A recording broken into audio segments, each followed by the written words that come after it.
ഈശോയിൽ ഏറ്റവും സ്നേഹം നിറഞ്ഞ സഹോദരീ സഹോദരങ്ങളെ, വിശുദ്ധ യോഹന്നാന്റെ സുവിശേഷം 1-ാം അധ്യായം 8-ാം തിരുവചനത്തില് നമ്മൾ ഇങ്ങനെ വായിക്കുന്നു: അവൻ വെളിച്ചമായിരുന്നില്ല, വെളിച്ചത്തിന് സാക്ഷ്യം നൽകാൻ വന്നവനാണ്. ഇന്ന് നാം ഇവിടെ കാണുക രക്ഷാകര പദ്ധതിയുടെ ഭാഗമായിട്ട് ദൈവത്താൽ അയക്കപ്പെട്ട സ്നാപക യോഹന്നാനെയാണ്. ഈശോയിനോട് വെളിപ്പെടാൻ പോകുന്ന ദൈവരാജ്യത്തിന് വേണ്ടി ജനങ്ങളെ ഒരുക്കുകയായിരുന്നു അദ്ദേഹത്തിന്റെ ലക്ഷ്യം. ലോകത്തിന്റെ പ്രകാശമായ യേശുവിനെ ലോകത്തിന് കാണിച്ചു കൊടുക്കുകയാണ് യോഹന്നാൻ ചെയ്തത്.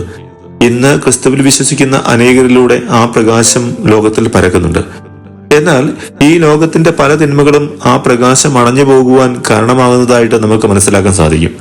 സ്നാപക യോഹന്നാനെ പോലെ നാം ഓരോരുത്തരും ക്രിസ്തുവിന്റെ പ്രകാശത്തിന് സാക്ഷ്യം നൽകുവാൻ ഈ ലോകത്തിലേക്ക് അയക്കപ്പെട്ടവരാണ്.